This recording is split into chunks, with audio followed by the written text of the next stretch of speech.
I'm Erin, I'm Sarah. and this is the Tribbles and Transporters podcast.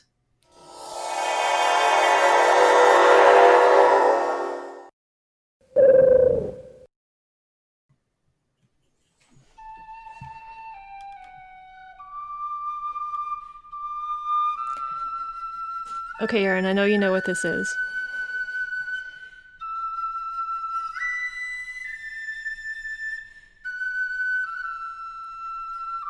It's about to run out. Yeah, like I said, Oh no, are you I'm serious? You don't know what I'm that is? very afraid that I don't know what that is. Are you serious? Do you Yes. want me to play it again? No, that won't help. Oh my gosh. Yeah. I thought you would get it like right away. This No. is like one of the most iconic pieces of music in all of Star Trek. Are you serious? Yes. Yep. My jaw is like just hanging open right now. I can't believe you don't know what that is. Yeah. I could take some guesses, but they would be like not even episode names, just kind of some ideas of. Do you want me to tell you what series it's from? Would Sure, that that help? Do you uh, know that or I'm thinking it's next gen, but I'm not positive. yeah, you're right. I have a picture in my head of Picard playing a flute, Okay. and that is basically the only thing that comes to mind. That would be correct. Okay. That is the episode where he plays the Resican flute. Okay. And But you that's don't know all. what that you know No, what. that's all I got for you. Okay. Does the episode The Inner Light ring a bell?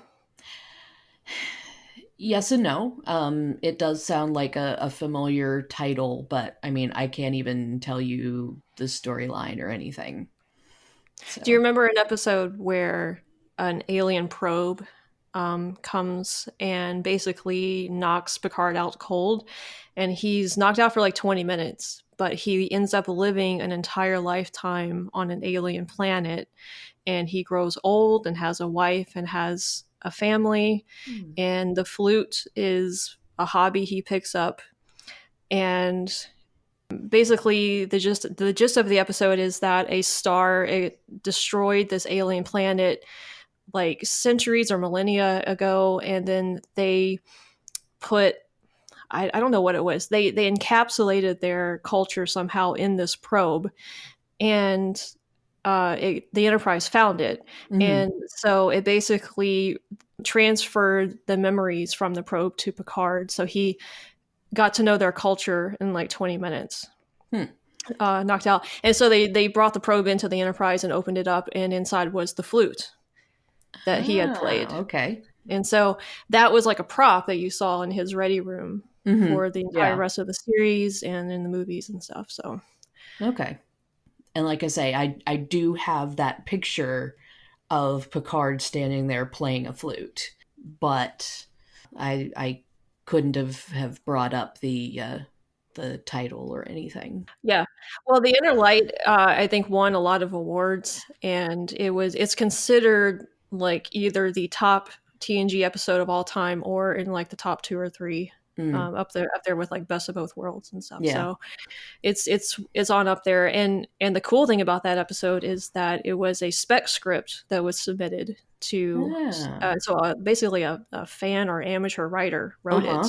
it, and so he Nice. just submitted it, and it got made into an episode, and then he ended up, I think, going on to the writing staff on Mm, TNG and becoming like this big Hollywood writer. So, awesome. yeah. All right. Well, welcome everybody to our inaugural episode of Tribbles and Transporters. I always want to call it the other way around for some Yeah. reason.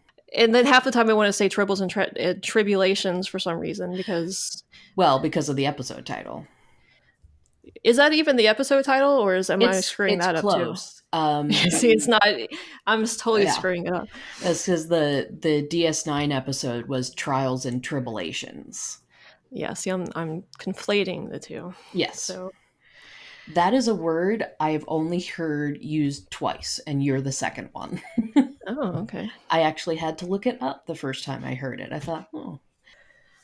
All right, well, so just so you guys know, if you're listening, you hear a dog snoring, that's because I have a dog asleep at my feet right now. I actually have three dogs sleeping in the room with me right now, and I am watching a friend's dogs for them while they're out of town this weekend. So, Erin and I are both animal people, and Erin actually is a zookeeper. So you have Mhm. lots of animal friends. Yes, but only two in the house. Two cats. One of them does kind of jingle a little bit because she has two metal tags. And then the other one um, is kind of our honorary mascot for the show. His name is Ty. He is James Tiberius Cat. He has a nice little, Starfleet symbol tag and everything. So he's very decked out, and he does make appearances every once in a while. If you ever hear us say, "Oh, hi, Ty," that's who we're talking about. Yeah. So basically, we were just going to do a bit of an introduction of ourselves. We say our names and everything like that, and we've told you about the important little furry creatures in the room. But who are we, and why are we talking to you about Star Trek? So I am Sarah, and I have been a Star Trek fan ever since I was about 11 years old. And I came upon Star Trek actually during the season 5 finale of TNG when I was just flipping through channels one Saturday afternoon or evening, I guess is when it was on. And no one else was, I think, there. And I just sat down. I caught the episode like 15 minutes in, and it went into a scene where Geordi was in the conference room talking to a couple of other characters. And what made me stop was because I was also a big Reading Rainbow fan. And I was like, oh, that's LeVar Burton with a weird thing on his face. What show is this? And so I just kind of stopped and watched it for a minute. And then the next scene cut to Data walking through this western town, and just the weird image of that just kind of like drew me in. I was like, "What in the world am I watching? Like, what is this?" Because there's this weird like light skinned android. I didn't know that's what it was, but Yeah. a weird looking guy walking through a western town. And so anyway, I just watched the rest of the episode, and it had me hooked the whole way through. It was a good episode to be introed into Star Mm. Trek, I think. But by 45 minutes later, I was like in love with this show. I don't even think I knew what I was watching. I think I found out that it was Star Trek later on. And I was so pissed though at the end of it because it was like to be continued next season. And I was like, what? I just found this 45 minutes ago and I have to wait an entire summer now until I can see the rest of it. But thankfully that summer they were showing reruns as they did back then. yeah. And so I think they went back and started showing TNG from Encounter at Farpoint. So I Mm. got to kind of see the beginning of the show Got to and kind of catch get up a learn. little bit. Yeah, I got to learn about it and over that summer, and was really excited for season 6 and 7. And so that was kind of my intro into Star Trek. My family was not really, they weren't really Star Trek fans, other than my dad would be flipping through channels on, some random time, and like an original series episode would be on, and he'd be like, "Oh yeah, this is Star Trek. I watched it sometimes when I was a kid." And so Yeah. I learned who Kirk and Spock was and the Enterprise. So I knew that much about it, and I had seen a couple of episodes, but I'm the one that introduced Star Trek to my family. Mm. But Erin, you have a very different story about it. Yeah. Basically the opposite. My parents were into Star Trek.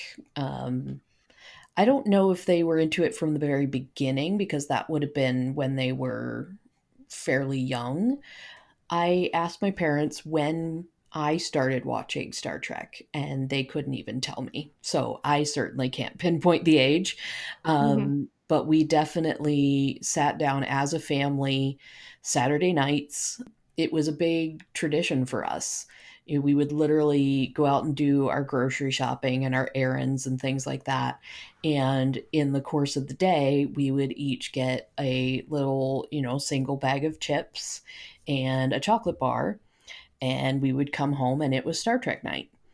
And we would sit down and watch the episode, and it was just became a family tradition, literally from TNG right through Voyager. And Voyager, I think, well, that would have gone into my college years. Yeah, me too. We're basically a year apart, so Yeah, and it's just always been something that we enjoy. We went to all the movies, so that was definitely something. I mean, I've read probably a couple dozen Star Trek novels, played video games, had the action figures and the trading cards and and all of yeah. that stuff. So, even had Star Trek pajamas and everything. So, Okay. yep. Yeah, I didn't have Hmm. those. Yeah. Yeah, no, we had we would go to like Walmart or Target and buy the little action figures, Mm. growing up and stuff. When we were younger, we would actually play with them. Hmm. And then as I got older and I realized that these were like could be collectibles anyway, we started kind of keeping them in the packaging. But Yeah. yeah, I had like a toy phaser Hmm. and the communicator, Hmm. and I had trading, not trading. Well, I had all the trading cards and stuff, Yeah. but I also had like just regular playing cards, Oh yeah. which I still have in like a 10 box or something like that. Hmm. And what else did I have? Oh, my brother gave me one Christmas. Oh, this was later though. He actually on, I guess on eBay they were selling actual panels that were on the bridge of the Enterprise. Okay. It had like the certificate of authentication and stuff. I don't know if it was real or Yeah. not, but anyway, it looked like it was. But so I had like a couple of panels that were supposedly in an episode of TNG at some point. I don't think I have them anymore. I Yeah. don't have most of that stuff anymore. Actually, I ended up. Actually, I'm not sure exactly what I have Mm. because it's all. I don't have it here with me. It's back in a box. I eventually will get it at some point, but Yeah. in the books, yeah, I read a lot of books too. You know what else I did? I used to. Do you remember the VHS tapes of the episodes at Yes. all?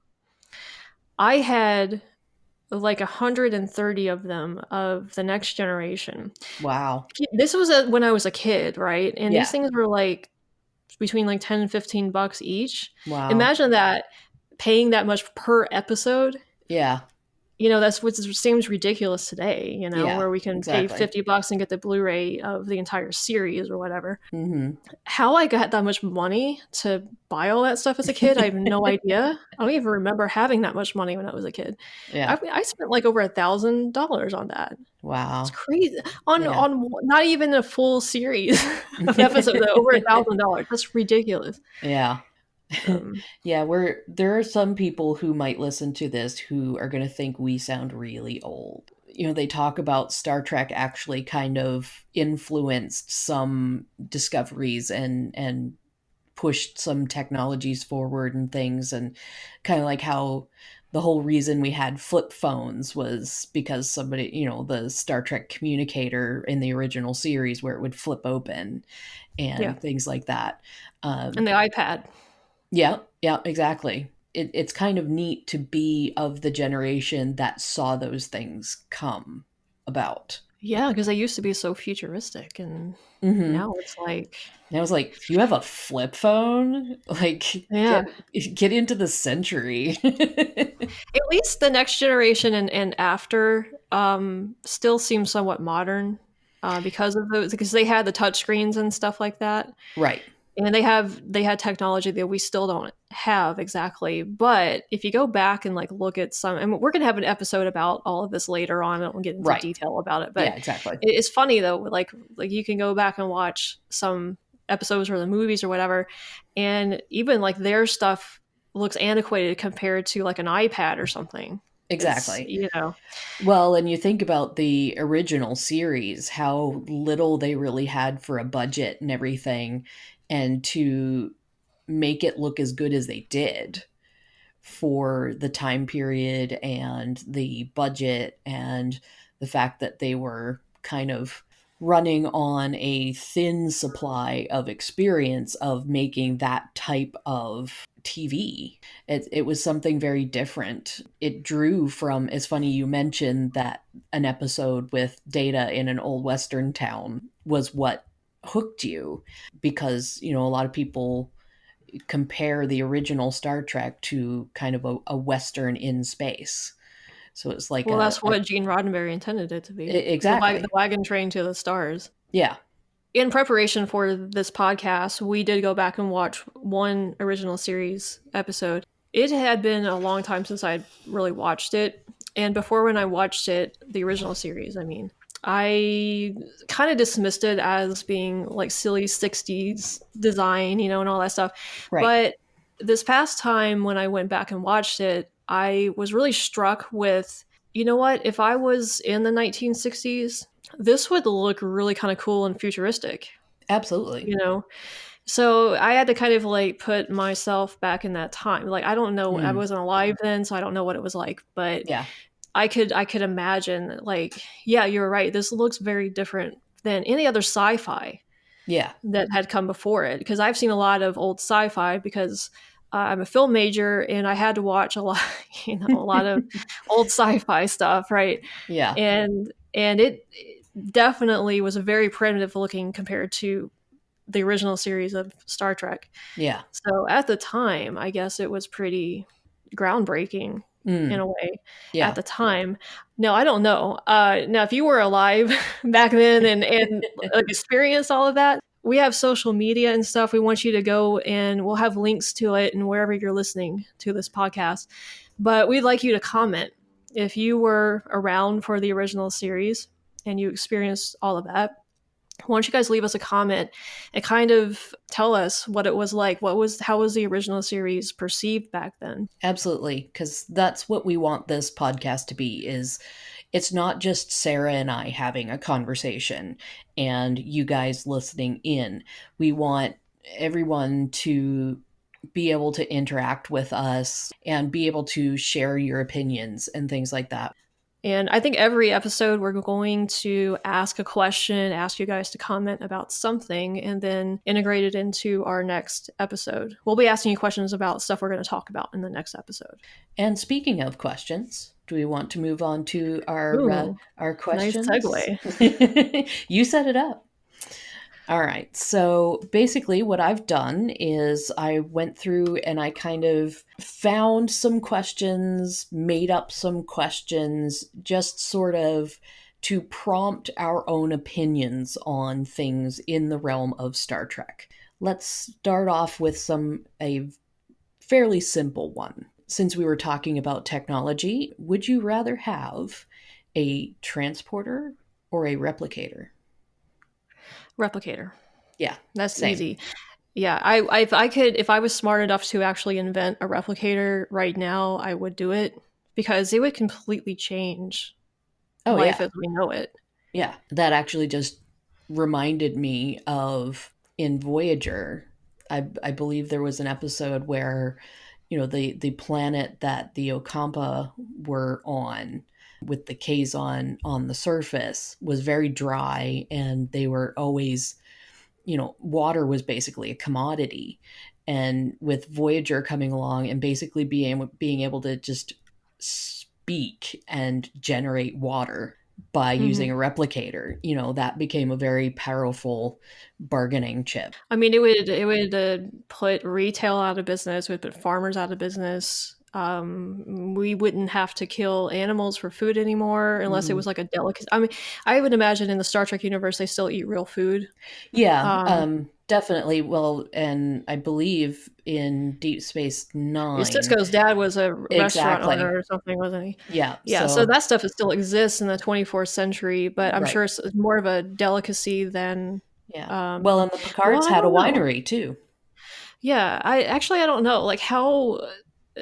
We're going to have, again, this is going to be a discussion for another episode, but I wonder just how widespread the replicators are. Because we really only saw them on the ships, I feel like we rarely saw them planet side. Yeah. So I'm wondering how widespread were they on Earth and how extensively were they Yeah. used, and so I forth. do remember an episode where there was one in someone's apartment, I believe. So Well, I'm sure. Yeah, I'm sure that's like it's like at the microwave today. yeah, true.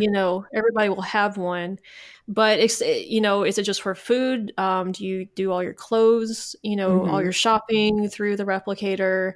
Yeah. Is there a limit on the energy? Because are Oh, there resource limits? yeah. For that? There definitely is, because that was one of the, again, you will probably find that I talk a lot about Voyager and Sarah talks more about Next Gen, Yeah. just because that's our personal kind of preference for viewing is those series. At least mine right now, I kind of flip flop more than Sarah does. But yeah, in Voyager, the whole idea of replicator rations was something that was definitely used because they had energy reserves. So But that was because they were stranded in the Delta Quadrant. Uh, yes, but that's it's definitely a possibility that Yeah, but I'm wondering if there's like an infrastructure though in place in the Alpha Quadrant or on right, Earth where it's not as much of an issue. I just don't exactly. know how they never really explained how all of that works. No. So we're just guessing. Yeah, but exactly. but I would say the replicator for sure. The transporter would be cool, but the replicator I think would be more transformative. I think I agree. All right, so next question. In Star Trek, there are definitely alien species that have abilities that humans do not. If you could have one of those abilities, what would it be? I am kind of partial to. Well, I'm having a hard time really thinking about all the different ones. Mm, The first one that just pops into my head are the betazoids, being able to read minds. right. Of course, they can't with like some species, Hmm. but by and large, they can. I would imagine that either that would be really cool or that would be a horrible thing to have because I would imagine that you have to go through a lot of like mental training to block everybody's thoughts out, Oh yeah. and I would imagine that would be pretty horrific to have to live through that. But maybe if you're just born that way, then it's, not a big deal. I don't know. Yeah. Whether you're raised so like right from the beginning you learn to pick and choose people's thoughts, or it's the primary mode of communication within your own species. I'm sure there were some species that that would be the case, that you know actually vocalizing is for interacting with other species, whereas telepathy and that kind of thing would be more for general conversation, I guess. I don't I get that mean, none, feeling with the betazoids, but no, none of the betazoids seem to be bothered that much by it, but yeah. there were a couple of episodes in the Next Generation anyway where they were like tortured in their minds. Mm, I know Deanna's mom had that episode, I think called Dark Page, where she had hidden from Deanna that she had a little sister and all of that stuff, and then she was basically like mentally haunted by this memory and all of this stuff, and she ended up going into a coma. So like the weird stuff like that can happen to betazoids. And there was an episode in like the second season that I remember the guy's name was Tam, and he was an old friend of Deanna's, mm, and he was like mentally connected to this weird alien being or something, and it was like also, he was also having some problems with that. I don't really remember much about that episode, but so there's weird stuff like that that happens to betazoids, and then Deanna gets like mind raped several yeah. times. you know, Yeah. um, so I guess that's the downside, but Mm, I can't think of any other. The Vulcans have like superior strength, mm-hmm. right? Yeah. And they do the mind meld things, and they have like superior logic and Yeah. stuff. I don't. What else? Data is like Yeah, I was, superhuman. kind of thinking of things like mine is sort of I don't know whether you call it, not really a cop out, but kind of, oh yeah, really, you're gonna pick that one, but shape shifting. Oh, I forgot about That Odo would and kind all of of that. be, I have always, since I was a kid, I have always wanted to just be able to go, oh, today I want to fly like a bird, and tomorrow I want to breathe underwater and stuff like that. So, Okay, you know what? I'm going to change mine to that because I totally forgot about that. Yeah, and I think that would definitely be cooler than the Betazoid thing. that's why I was like thinking, like I say, not like a cop out, but like, oh yeah, go ahead and choose the most powerful one. But I think it would be the most fun. No, I don't see how that's a cop out. That's legit. All right. Would you rather be a captain or serve under your favorite captain? I would probably serve under. I feel like I would be really bad at that. Yeah, me too. I was going to go the same way. I do not want that pressure. We're not. I don't necessarily like following other people either. I just kind of like to do Hmm. my own thing. But yeah, if like we're staring down the Klingons or the Romulans, I don't want to be the person responsible for what happens. I'd Absolutely. rather have somebody else take that responsibility, and I will give my advice Yes. and hope that they don't kill everybody on the ship or whatever. No, I think I could do maybe. I don't even know if I could do first officer, to be honest. Yeah, I don't want that either I feel like because you have to have like a people person skills for that. oh yeah, you're kind of the go between the captain and the crew. And So you have to be like a person that is good at getting things done. oh yeah, I was just thinking, you have to be the type of person who is very good at being a sounding board, offering opinions, if necessary, switch roles. Yeah, I would think I would probably, even though I suck at science and math, I think engineering would be fun to work in Yeah, or something like that. yeah. Okay, so if we are science officers or engineers, would you rather serve on a ship or a station? Oh man, it depends. Yeah, you know what? Probably station. Yeah, I feel like because the ships in Star Trek are way too dangerous to be serving on. yeah. Well, I think there's pros and cons to each because with the station you have some permanency and maybe some stability where it's kind of you're in the same place, you know where you are, and probably there are a lot of routines and things like that. But then on a ship you get the exploration and possibility of finding new things or meeting new cultures and all that kind of thing. So I think the last time I thought about this question I was going to say station, but tonight I think I'm thinking ship. I don't know. Maybe if I was like on one of the ships that gets sent out to like deep space and all they do is like chart stars for 2 years, Yeah. maybe that would be okay. The Enterprise would be really cool to serve on, but it's just too dangerous, too freaking dangerous. Yeah. So your story there about a ship going out into deep space for long periods of time kind of brings up my next question, which is if you were on a ship and you encountered issues, would you rather be stuck in unexplored space or an alternate universe? Oh, dang it. This is like super anxiety provoking right here.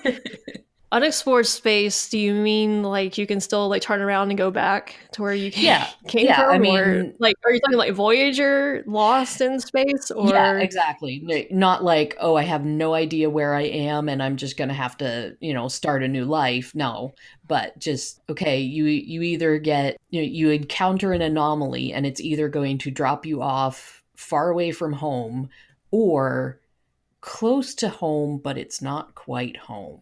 depends on how long it takes to get back. Yeah.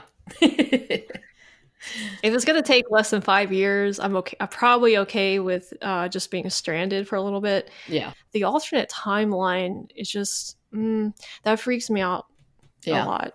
So Yeah, because there's a lot of variation there. There's some that are just kind of off from normal, and then there's the ones where it's literally backwards. The good guys are the bad yeah, guys, and vice versa. So like the mirror universe type exactly. thing. Yeah. Yeah, because you don't know what to expect at all No. in that situation. I feel like you have a little bit more control in the when you're just a little lost. But Yeah. Even if it is the sort of thing where you think you're never going to make it home, at least you're still you. You're still on your ship. You still have the same people around you. And obviously, if you've gone on a ship like that, you're probably the exploratory type and you want to be seeing new things and all that kind of stuff. So there's at least some positives to it. Whereas, I think if you get stuck in the mirror universe, you're not going to be very happy. All right, so let's see.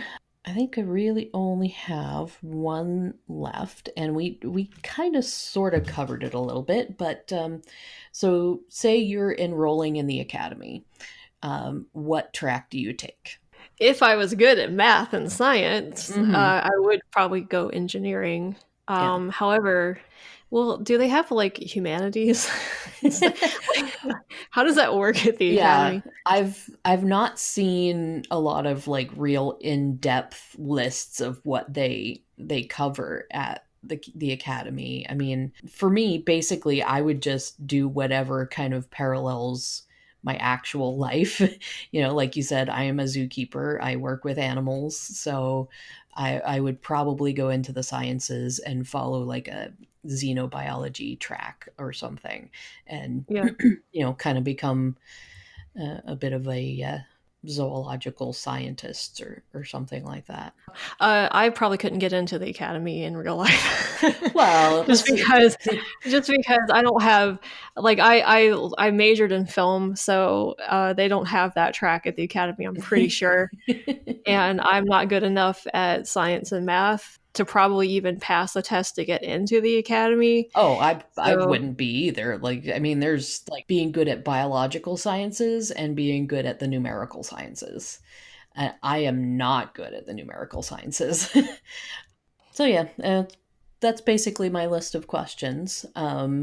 Just some little things to kind of get into our personalities and likes and dislikes there. So okay, so now that we've kind of gotten to know each other's Star Trek preferences a little bit through some kind of silly questions, I guess we wanted to talk a little bit about our likes and dislikes and what our favorite series is. I think we touched on that, but what draws us to particular stories and just Star Trek as a whole. yeah, just so you know what our credentials are for actually talking about Star Trek. Just so you know that we're not just two noobs who don't know anything about the series. Although that is true to a certain extent Yeah. because we have our favorite series. I'm a Next Generation person because that was the first series that I was really introduced to formally, and that's what I latched onto growing up. Yours was Voyager.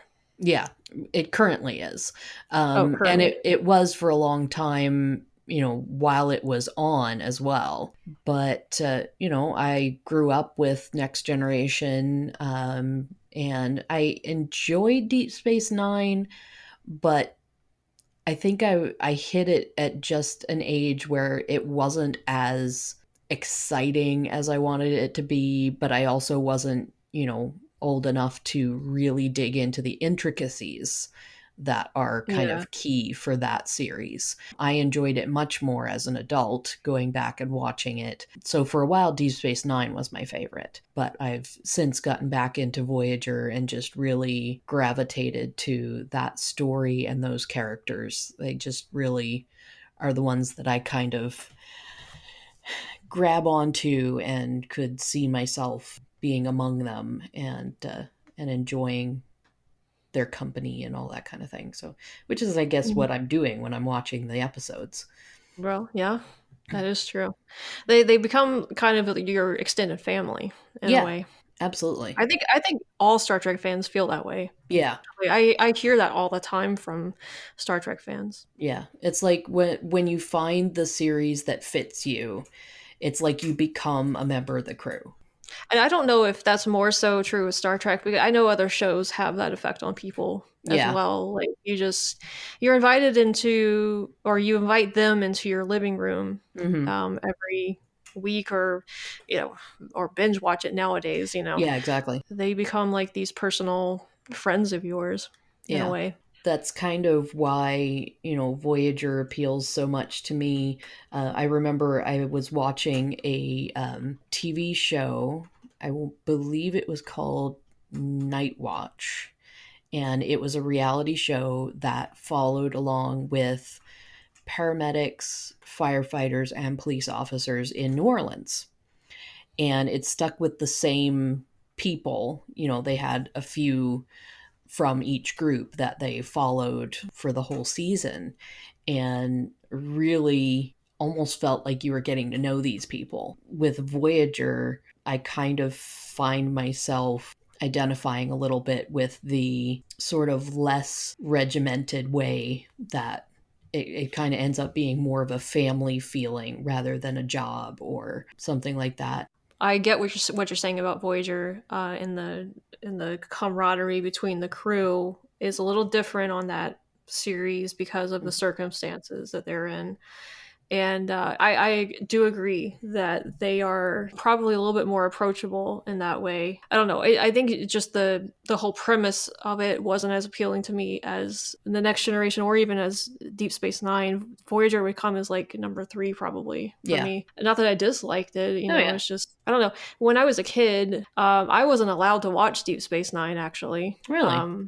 Yeah, when the pilot episode came on, we Mm-hmm. watched that, and my parents watched it with us. And I was like 12 when it Yeah. came on, and so we watched the pilot together. And at the end of it, my parents were like, "This one's a little too dark, a little bit too. I think for somebody a little bit older, Yeah. And plus, I had three younger brothers Yeah. who were like the youngest one was like 6, Mm. and so I think they were concerned that if I was watching it, they would probably watch it too. And Right. they didn't want, kids that young watching that show. Yeah. And so, but when Worf came on later in like season 4 or whatever it was, I was kind of old enough then that they didn't really care anymore, Yeah.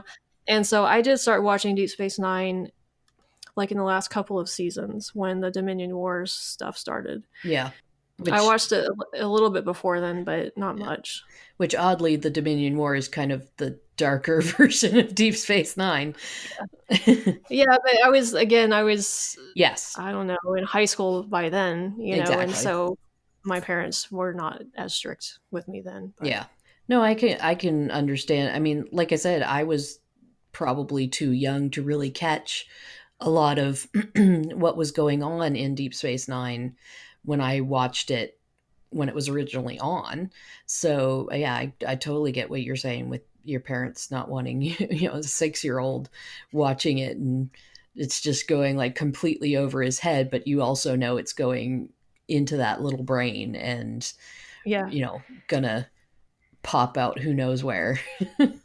Yeah, well, it just had like that grittier feel to it, and I feel like there were some things in the pilot episode that my parents, my parents were just really really strict with what we were allowed to consume media wise. Right. Growing up, there was a lot of things that we were not allowed to watch or listen to that our friends did. Yeah. Um, but they were okay generally with the Next Generation, and they were fine with Voyager Yeah. when that premiered as well, because Voyager's, I think, more similar in tone to the Next Generation. But yeah, Deep Space Nine, it was a no in our Well, house. and I think a lot of the fact that Deep Space Nine got into a lot of political issues and, some social issues, it was just a little bit more overt in that series, and it was a little more consistently about those sorts of things that, yeah, Yeah, I could see that point. yeah. So that's why I have not watched much of Deep Space Nine, to be honest, just because I never have really taken the time to go back and watch what I missed the first time through. Right. And I'm like I said, I'm pretty familiar with what happened in the last 2 or 3 seasons. I didn't watch every single episode, but I watched probably a majority of them. Mm-hmm. So yeah, I would say the first 4 seasons of Deep Space Nine, I have very skimpy knowledge of that Yeah. stuff. And Voyager, I watched the pilot episode Caretaker, and I've seen, I don't know, maybe 10, maybe 10 episodes of Voyager. Yeah. I watched the ones in where Barkley and Deanna Troy were on in like the last 2 seasons, because I like Deanna and Barkley together. Yeah. So I watched that, and I kind of know what happens on Voyager, but I that's the series other than Enterprise, which I've seen like 2 episodes of. Yeah. Um, Well, you're two ahead of and, me. and Discovery now. Right. In the original series, there's Yeah. actually a lot of Star Trek that we have not Oh, yeah. watched. Yeah. So that's why I'm saying we are noobs in a sense, Yes. to some of this, which is going to be fun because we're going to, throughout the course of this podcast, um, Exactly. discover a lot of this stuff. Mm-hmm. No pun intended. So Yeah. We're going to be becoming explorers ourselves. we're going to be probably doing a lot of episode reactions here and there. We didn't want this podcast to be just watching the episodes and talking about them. Not that there's anything wrong with those podcasts. I enjoy Right. listening to some of them, but we just wanted to have a broader discussion than Right. that. So we every once in a while though we will watch an episode, and actually it would be more fun if you guys, the listeners, told us what episodes you wanted us to Mm, watch and yeah. talk about.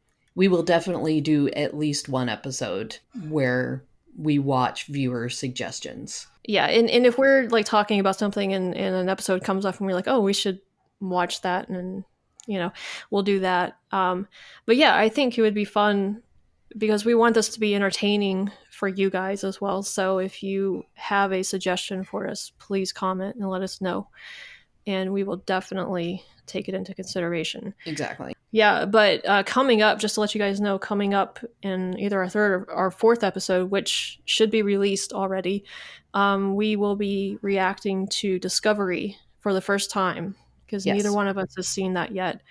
And we will talk about why that is and so forth in that episode. But Exactly. Yeah. but if you are a newer Star Trek fan, or just a fan of Discovery, you'll want to listen to that and see what we think about it. And we're not going to sit there and trash it either, just to let you know. No, I mean, I've heard good things, I've heard bad things, and I also know that I am someone who I don't pay a lot of attention to opinions in reviews. Like a review that just tells you some of the facts and gives, oh well, this was my general feeling about it. Yeah, I'll listen to that. But someone who's just absolutely raving about something or absolutely trashing it, I kind of think, I'll form my own opinion. Yeah, because I mean, honestly, I feel like the Star Trek fan base is split 50-50 on Discovery. Half of them really like it, half of them don't. And I don't know. We haven't watched it yet as of this recording, so I have no idea how Yeah, either one of us is going to feel about it. But we're going to give it a fair shot, and we may not like it, but again, that would just be our personal preference. But yeah, because I mean, obviously, I'm not at all offended by Sarah saying that Voyager would be like her third choice to watch, even though yeah. it's my favorite. And clearly she is shocked at how little TNG I remember. So, Well, because you told me you'd seen the whole like series, and so I was expecting you to know yeah. some of the. I was expecting you to know the flute thing. Well, I kind of did. Yeah, because we don't know enough about what we know. Yeah. If that makes sense. We'll be learning about each other as well as Yeah. learning what other people's opinions are. We want to hear your comments on Star Trek in general, on any specifics that we might jog your memory on, or it might be something you're very passionate about that we might have a different opinion, or we might have the same opinion, and you just want to kind of have some camaraderie there. So speaking of episode reacting. Yes, you're very good at these segues. Yeah. So speaking of episode reactions, we kind of got talking about our favorite series and all that sort of thing, favorite characters. For our next episode, we thought it would be interesting if we reacted to each other's favorite episodes. And we don't know what that is yet. Yes, we have not shared that with each other. We're obviously very certain that I'm going to pick a Voyager episode and Sarah's going to pick a Next Gen episode. I guess we'll go ahead and reveal what episode that is. And I'm actually not even sure this is my favorite episode, but it's just the one that pops into my head first, so I'm going with that. So the difference is you've probably already seen this episode. I probably have not seen the Voyager episode that you're going to give me. Possibly. But my favorite, in quotes, favorite episode is from season 6 of The Next Generation, and it's called Second Chances. Okay. Any guesses on what that episode is about? I'm assuming it's about someone who makes a mistake and gets a second chance. How did you guess? Yeah, just a little bit of deductive reasoning and all that sort of thing. Yeah, no, that's. Any guesses on who got a second chance? Oh, it could be anybody. Okay. All right, so I guess that leaves me to reveal my favorite episode, and my favorite is also in quotes. It's just the one that I keep coming back to. If you were to ask me, before I've thought about this, what's a Voyager episode you really enjoyed? This is one of the ones that just comes to mind. It was one of the ones that I was like, oh yeah, that episode was really fun. I'm going to start watching Voyager again. So it's one of the ones that comes up, just right to mind. And it is called Macrocosm. Okay. So it's a little bit less of a easily decipherable episode title. I don't think I've seen that one, but I don't know the Voyager episode titles very well either. So this one is, let's see. Okay, so it is season 3, episode 12. So already established the crew and everything a little bit, but not so deep into it that they're fully developed and stuff. So it does do a little bit of broadening of some characters and stuff like that. But it's also is Kes still in season 3? Yes. She was on that show longer than I thought. I thought she was more like she left in season 2 or something, or after season 1. Well, no, she's definitely in that episode, so she is in season 3. Macrocosm. Sounds like it has to do with science somehow, but it does somewhat, yeah. As most Star Trek episodes. Well, that's true. Yeah. Science or technology. Yes. Is or aliens. Or aliens, yes. Diplomacy and all that sort of thing. It has a lot of science, some diplomacy, and a little bit of technology in it. So, yeah, it's a little well-rounded episode. All right, well, hopefully I will enjoy it. Like I say, it's a fun one. It's not one of the, real serious, make some progress in the series and that sort of thing. So it's okay. Just a little fun. Well, the one I gave you is serious. Yeah, no, there's nothing wrong with that.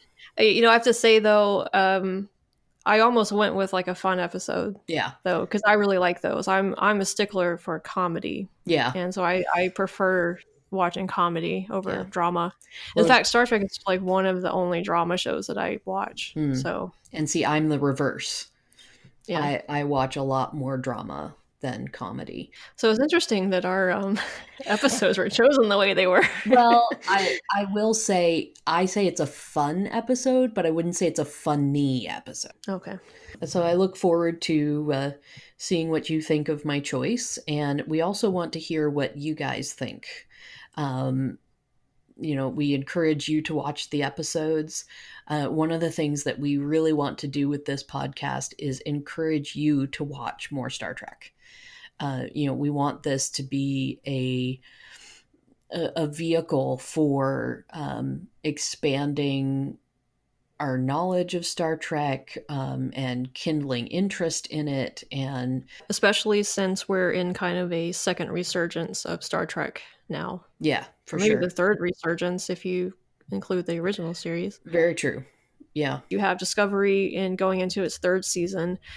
You have the new Picard show coming out in later 2019, and they just revealed the first trailer for it this past. I don't know if you saw it, Erin, or I not. didn't watch it because I was not. I think I was at work or something when I happened to see it on Facebook or something on a break or whatever. But it was not a time where I could sit down and watch it. But Yeah. Well, I mean, it's there's not much to it. I mean, it's just a voiceover, and then they show a bunch of like slow motion images of Picard, basically. He's in the vineyard, so we know, and we know that he was an admiral that left Starfleet at some point. So, right. That's pretty much what it revealed. So, but anyway, that's coming out later, and they have a show on Nickelodeon, an animated show for kids coming out. Oh wow. And then they have one called Lower Decks, which is going to be an adult animated show. Interesting. So that we're going to have 4 Star Trek shows. Yeah.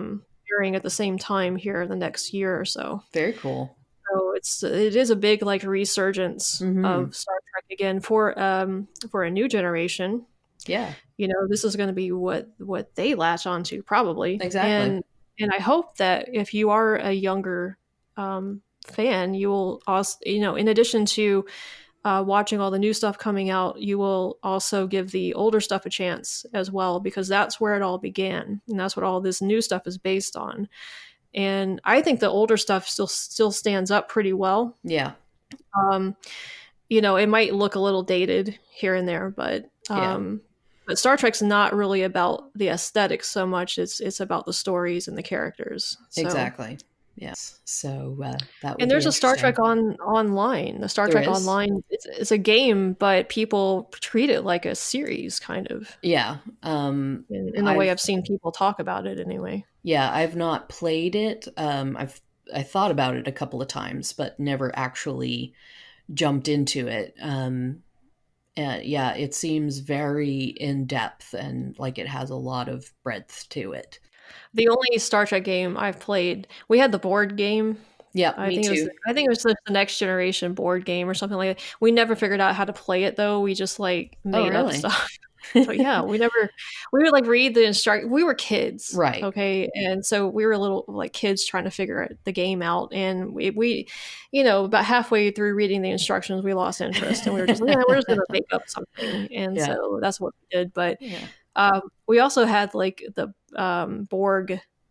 There was a game like in 1996 or something. It was like a CD-ROM game that you played on your computer, and it was you engaged the Borg, and it had like actual. It was really advanced for 1996, but they had like actual. It was like Google Maps, kind of like where you could like move around in the Enterprise and stuff. So you could like walk around, and they had like the real images of the Enterprise D. And stuff. And so you would basically just walk around the ship and like touch stuff on the console and make command decisions and stuff like that. It was really cool for 1996. It looks probably ancient now, but that's the extent of my Star Trek. I had probably what was the precursor to that, which was literally just the ability to tour the Enterprise D. So we had that too. Yeah, it was just you could walk through some of the rooms, and wasn't that like the technical manual on probably? Yeah, that sounds right. Yeah. See, this is how big Star Trek was back in the 90s. Yeah, is like all of this stuff existed. Like, I mean, it was a bonanza of Star Trek in the 90s. It's like a huge thing. way bigger than it is now, even. You Yeah, know, for sure. it's Yeah, because like the board game that I had actually had a VHS tape with it, and so you kind of interacted with a character on the screen playing the board game. how do you do that with a VHS? You just rewind and fast forward a lot. No, well, I say you interacted with the character. It was more, it was some recorded dialogue and stuff like that. Just like play and pause it. No, it had just a star field, like you're looking out the view screen on the screen in between little bits of dialogue and How did you video. time it? No, you didn't have to. That was the thing. The VHS tape was the timer for the game. Oh, So okay. you So there just was like a time limit for stuff. yes, yeah. Oh, So okay. you just put the tape in and played it, and that's when the game started. And Oh, it had a little preamble into it, and then as you were playing the game, um, obviously each time you played it, it was exactly the same on the VHS tape because it's not like a DVD where you can, choose different yeah, chapters or whatever. But based on, how the rest of the game went, what your dice rolls were and the decisions you made on the playing board, um, what happened on the screen affected you differently. So, yeah. So each game was a little different. Yeah. yeah, a little bit. All right. Well, I guess we'll wrap it up if we haven't completely bored you by now. um, yeah, but if you've made it this far in the podcast, thanks for listening.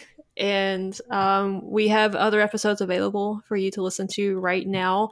So this was just the introductory episode. Our typical episode is probably not going to go exactly like this. So if you want to hear more of a typical episode, fast or not fast forward, but go listen to the other ones. Yes, exactly. So the VHS discussion has me thinking fast forward.